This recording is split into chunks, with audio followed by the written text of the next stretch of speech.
The Railway Children by E. Nesbit. Chapter 4. The Engine Burglar. What was left of the second sheet and the Brunswick black came in very nicely to make a banner bearing the legend, "She is nearly well, thank you." And this was displayed to the Green Dragon about a fortnight after the arrival of the wonderful hamper.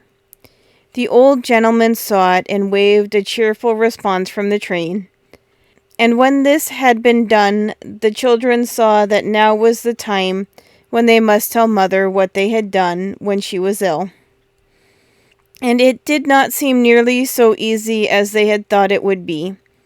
But it had to be done, and it was done. Mother was extremely angry. She was seldom angry, and now she was angrier than they had ever known her. This was horrible, but it was much worse when she suddenly began to cry. Crying is catching, I believe, like measles and whooping cough. At any rate, anyone at once found itself taking part in a crying party. Mother stopped first. She dried her eyes, and then she said, "I'm sorry I was so angry, darlings, because I know you didn't understand." "We didn't mean to be naughty, Mammy," said Bobby, and Peter and Phyllis sniffed. "Now listen," said Mother, "it's quite true that we're poor, but we have enough to live on. You mustn't go telling everyone about our affairs. It's not right. And you must never, never, never ask strangers to give you things. Now always remember that, won't you?" They all hugged her and rubbed their damp cheeks against hers and promised that they would. "And I'll write a letter to your old gentleman, and I shall tell him that I didn't approve. Oh, of course I shall thank him, too, for his kindness. It's you I don't approve of, my darlings, not the old gentleman. He was as kind as ever he could be, and you can give the letter to the station master to give to him, and we won't say any more about it." Afterwards, when the children were alone, Bobby said, "Isn't Mother splendid? You catch any other grown-up saying they were sorry they had been angry?" "Yes," said Peter, "she is splendid, but it's rather awful when she's angry." "She's like Avenging and Bright in the song," said Phyllis. "I should like to look at her if it wasn't so awful. She looks so beautiful when she's really downright furious."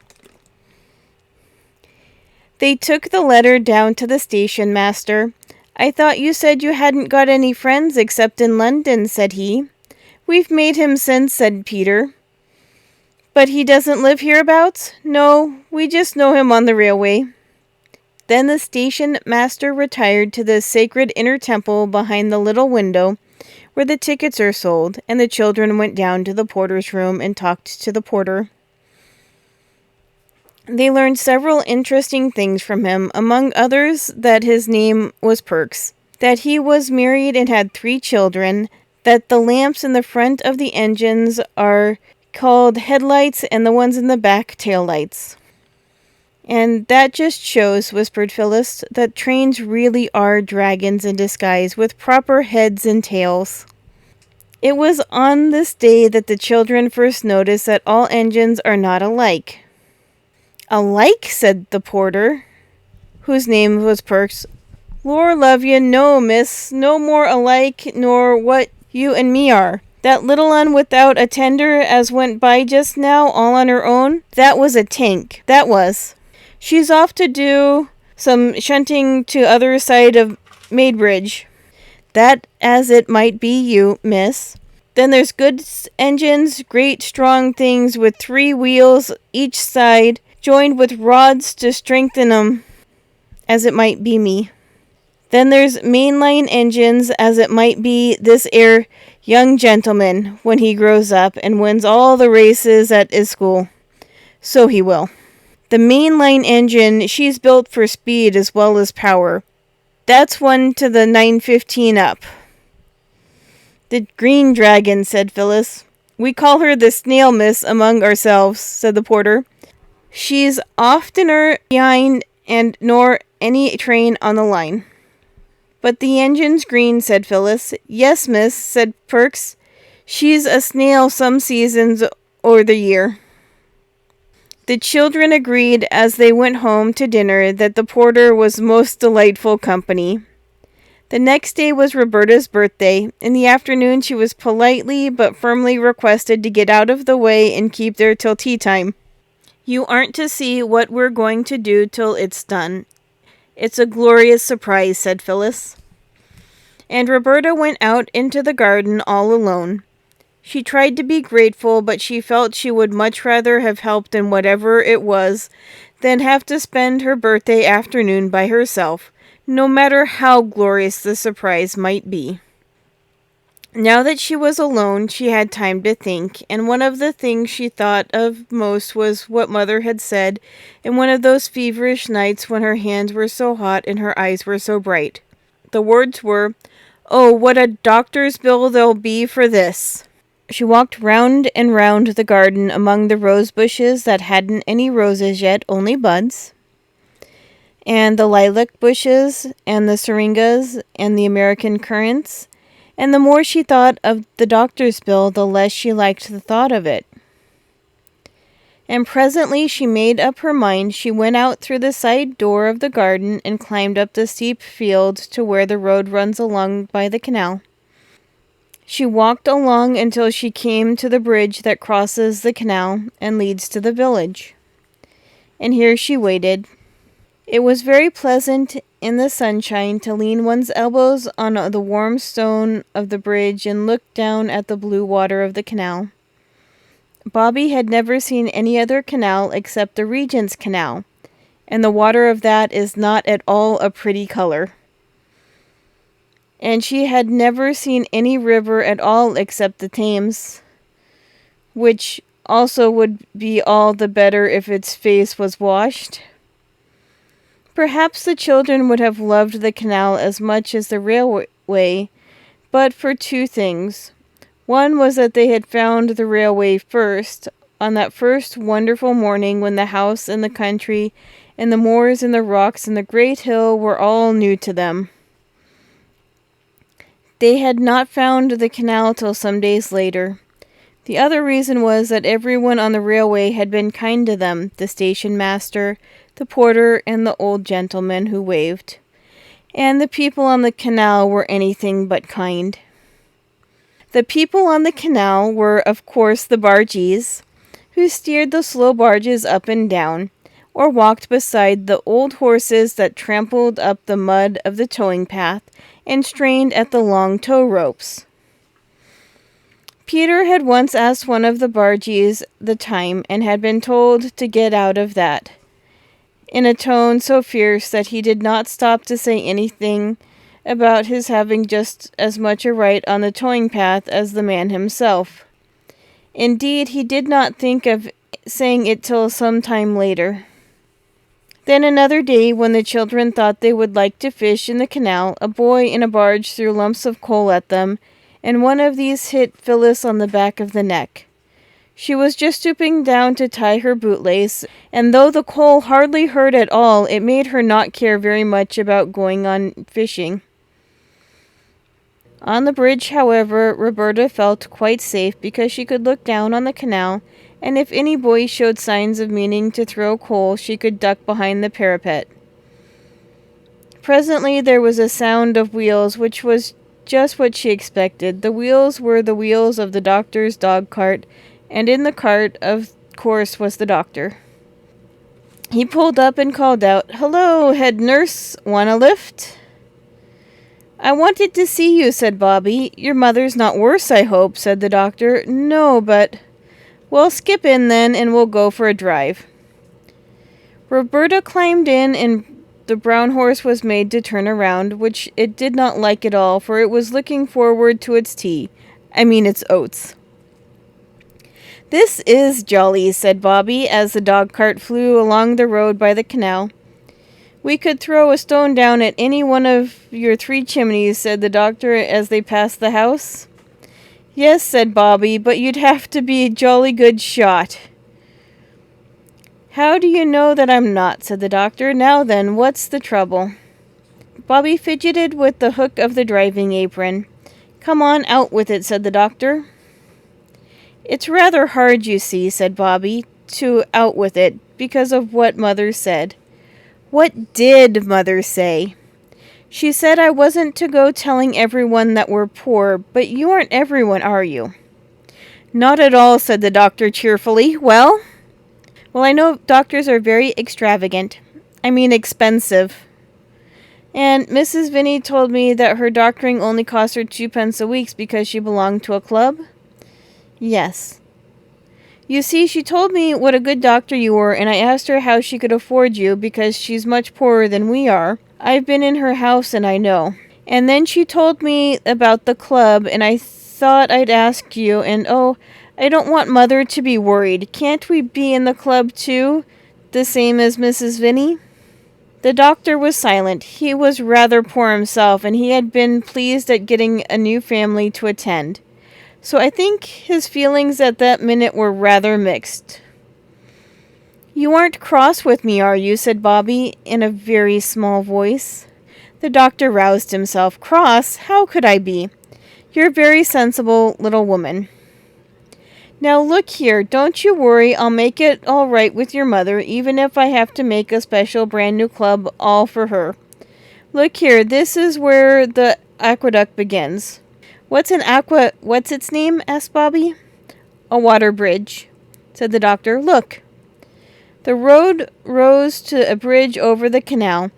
To the left was a steep, rocky cliff with trees and shrubs growing in the cracks of the rock. And the canal here left off running along the top of the hill and started to run on a bridge of its own. The great bridge with tall arches went right across the valley. Bobby drew a long breath. It is grand, isn't it? It's like pictures in the history of Rome. Right, said the doctor. That's just exactly what it is like. The Romans were dead nuts on aqueducts. It's a splendid piece of engineering. I thought engineering was making engines. There are different sorts of engineering. Making roads, bridges, and tunnels is one kind, and making fortifications is another. Well, we must be turning back, and remember, you aren't to worry about doctor's bills, or you'll be ill yourself, and then I'll send you in a bill as long as the aqueduct. When Bobby had parted from the doctor at the top of the field that ran down from the road to the Three Chimneys, she could not feel that she had done wrong. She knew that Mother would perhaps think differently, but Bobby felt that for once she was the one who was right, and she scrambled down the rocky slope with a really happy feeling. Phyllis and Peter met her at the back door. They were unnaturally clean and neat, and Phyllis had a red bow in her hair. There was only just time for Bobby to make herself tidy and tie up her hair with a blue bow before the little bell rang. There, said Phyllis, that's to show the surprise is ready. Now you wait till the bell rings again, and then you may come into the dining room. So Bobby waited. Tinkle, tinkle, said the little bell, and Bobby went into the dining room, feeling rather shy.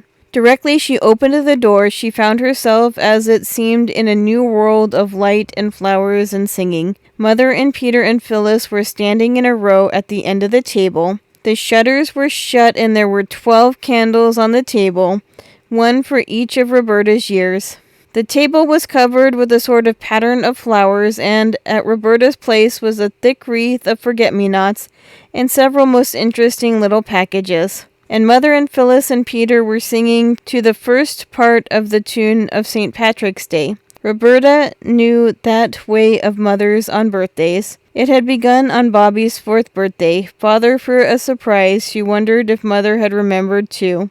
The 4-year-old verse had been, Daddy dear, I'm only 4, and I'd rather not be more. 2 and 2 and 1 and 3, what I love is 2 and 2. Mother, Peter, Phil, and you. What you love is 1 and 3. Mother, Peter, Phil, and me. Give your little girl a kiss because she's learned and told you this. The song the others were singing went like this. Our darling Roberta, no sorrow shall hurt her if we can prevent it. Her whole life long, her birthday's our fete day, we'll make it a great day, and give her our presents and sing her our song. May pleasures attend her, and may the fates send her the happiest journey along her life's way, with the skies bright above her, and dear ones to love her. Dear Bob, many happy returns of the day. When they had finished singing, they cried, 3 cheers for our Bobby, and then gave them very loudly. Bobby felt exactly as though she were going to cry. You know that odd feeling in the bridge of your nose and the prickling in your eyelids? But before she had time to begin, they were all kissing her and hugging her. Now, said Mother, look at your presents. They were very nice presents. There was a green and red needle book that Phyllis had made herself in secret moments. There was a darling little silver brooch of Mother's shaped like a buttercup, which Bobby had known and loved for years, but which she had never thought would come to be her very own. There was also a pair of blue glass vases from Mrs. Vinnie. Roberta had seen and admired them in a village shop. And there were 3 birthday cards with pretty pictures and wishes. Mother fitted the forget-me-not crown on Bobby's brown head. And now look at the table, she said. There was a cake on the table covered with white sugar and dear Bobby on it in pink sweets. And there were buns and jams. But the nicest thing was the big table was almost covered with flowers. Wallflowers were laid all around the tea tray. There was a ring of forget-me-nots round each plate. The cake had a wreath of white lilacs around it. And in the middle was something that looked like a pattern all done with single blooms of lilac or wallflower or laburnum. It's a map of the railway, cried Peter. Look at those lilac lines are the metals. And there's the station done in brown wallflowers. The laburnum is the train, and there are the signal boxes and the road up to here. And those fat red daisies are us 3 waving to the old gentleman. That's him, the pansy in the laburnum train. And there's 3 chimneys done in the purple primrose, said Phyllis. And that little tiny rosebud is Mother looking out for us when we're late for tea. Peter invented it all, and we got all the flowers from the station. We thought you'd like it better. That's my present, said Peter, suddenly dumping down his adored steamed engine on the table in front of her. Its tender had been lined with fresh white paper and was full of sweets. Oh, Peter, cried Bobby, quite overcome by this munificence. Not your own dear little engine that you're so fond of. Oh, no, said Peter promptly. Not the engine, only the sweets. Bobby couldn't help her face changing a little. Not so much because she was disappointed at not getting the engine as because she had thought it so very noble of Peter, and now she felt she had been silly to think it. Also, she felt she must have seemed greedy to expect the engine as well as the sweets. So her face changed. Peter saw it. He hesitated a minute, and then his face changed too. He said, I mean, not all the engine. I'll let you go halves if you like. You're a brick, cried Bobby. It's a splendid present. She said no more aloud, but to herself said, that wasn't awfully jolly decent of Peter, because I know he didn't mean to. Well, the broken half shall be my half of the engine, and I'll get it mended and give it back to Peter for his birthday. Yes, Mother dear, I should like to cut the cake, she added, and tea began. It was a delightful birthday. After tea, Mother played games with them. Any game they liked, and of course their first choice was Blind Man's Bluff, in the course of which Bobby's forget-me-not wreath twisted itself crookedly over one of her ears and stayed there. Then, when it was near bedtime and time to calm down, Mother had a lovely new story to read to them.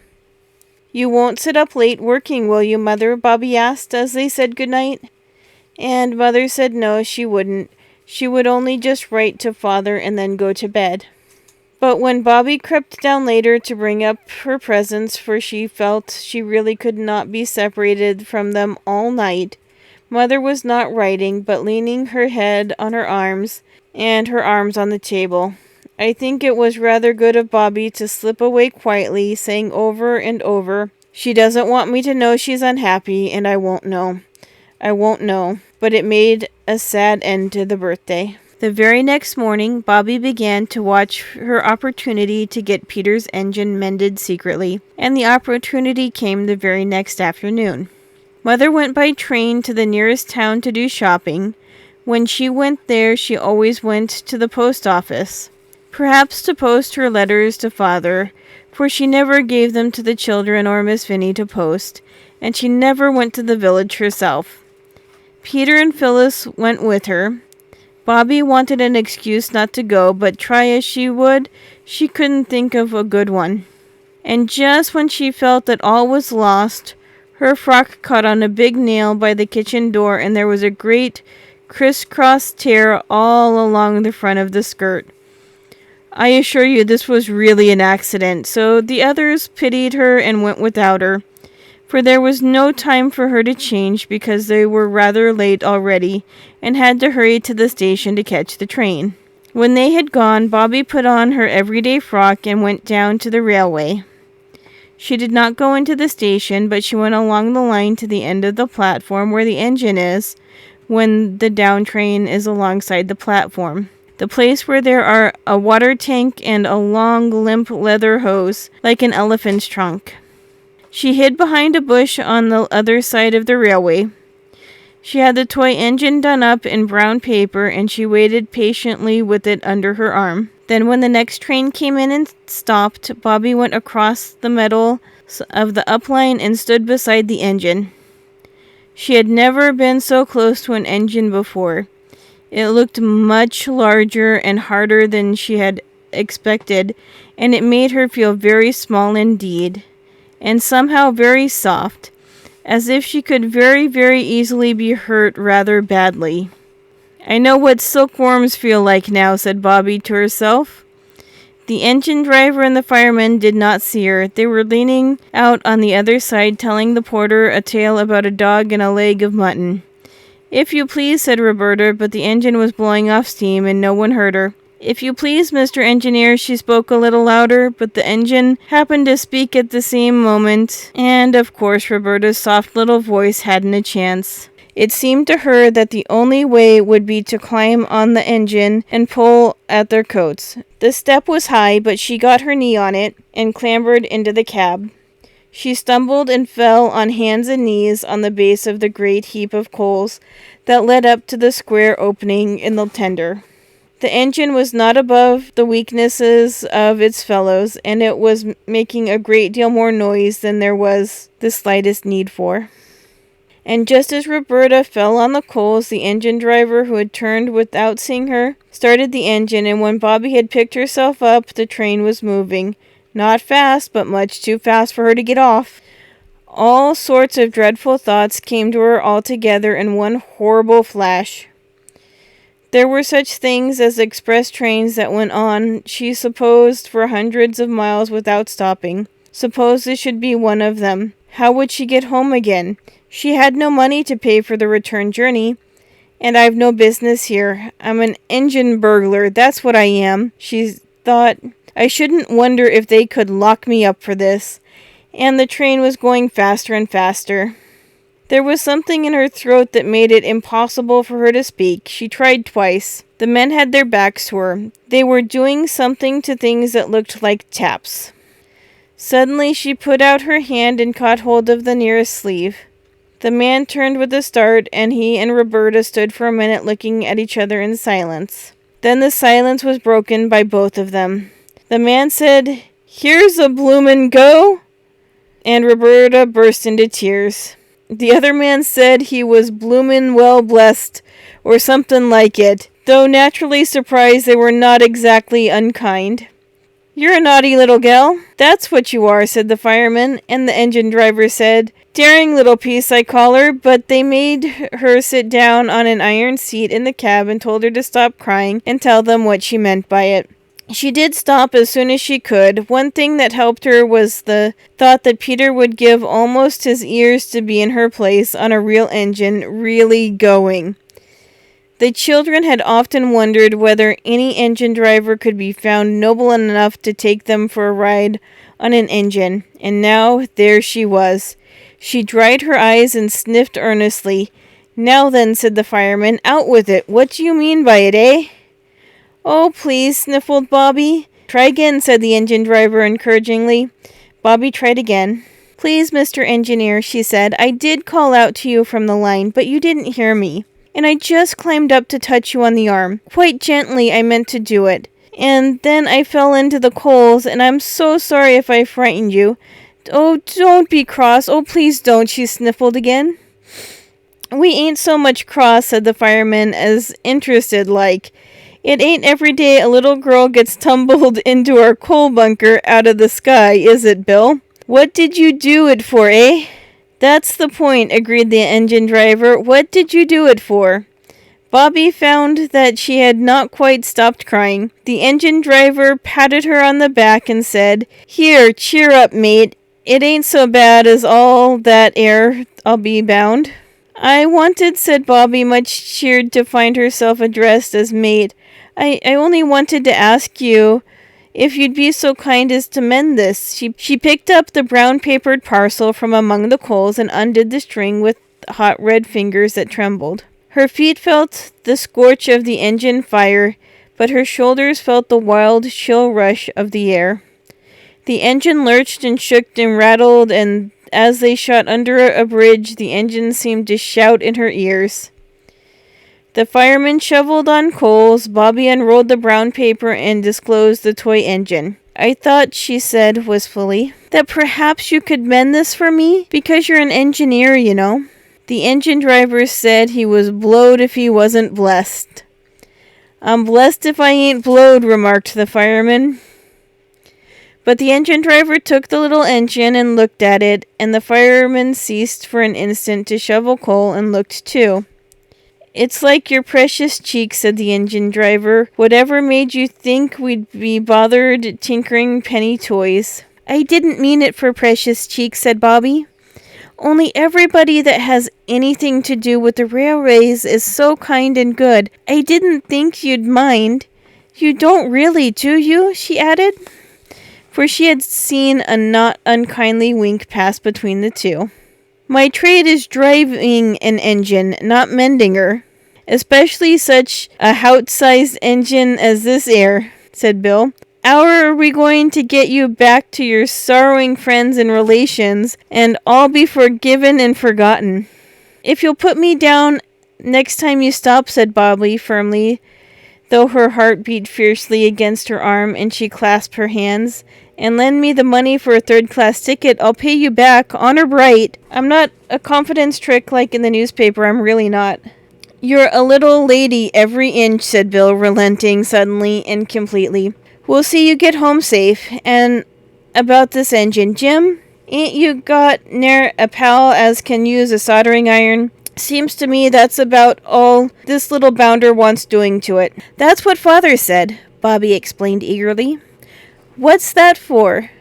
She pointed to the little brass wheel that he had turned as he spoke. "That's the injector."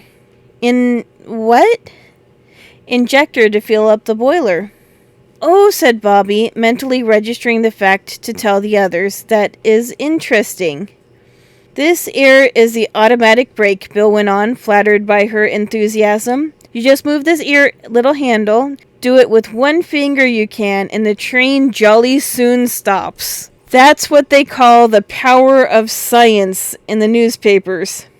He showed her two little dials like clock faces and told her how one showed how much steam was going and the other showed if the brake was working properly. By the time she had seen him shut off steam with a big shining steel handle, Bobby knew more about the inside workings of an engine than she had ever thought there was to know. And Jim had promised that his second cousin's wife's brother should solder the toy engine, or Jim would know the reason why. Besides all the knowledge she had gained, Bobby felt that she and Bill and Jim were now friends for life, and that they had wholly and forever forgiven her for stumbling uninvited amongst the sacred coals of their tender. At Stackpole Junction, she parted from them with a warm expression of mutual regard. They handed her over to the guard of the returning train, a friend of theirs, and she had the joy of knowing what guards do in their secret fastness. and understood how, when you pull the communication cord in railway carriages, a wheel goes round under the guard's nose, and a loud bell rings in his ear. She asked the guard why the van smelt so fishy, and learned that he had to carry lots of fish every day, and that the wetness in the hollows of the corrugated floor had all drained out of boxes full of plaice and cod and mackerel and soles and smelts. Bobby got home in time for tea, and she felt as though her mind would burst with all that had been put into it since she parted from the others. How she blessed the nail that had torn her frock. "Where have you been?" asked the others. "To the station, of course," said Roberta, but she would not tell a word of her adventures till the day appointed, when she mysteriously led them to the station at the hour of the 3:19 transit, and proudly introduced them to her friends Bill and Jim. Jim's second cousin's wife's brother had not been unworthy of the sacred trust reposed him. The toy engine was literally as good as new. "Goodbye, oh, goodbye," said Bobby just before the engine screamed its goodbye. "I shall always, always love you, and Jim's second cousin's wife's brother as well." And as the three children went home up the hill, Peter hugged the engine, now quite its own self again. Bobby told, with joyous leaps of the heart, the story of how she had been an engine burglar.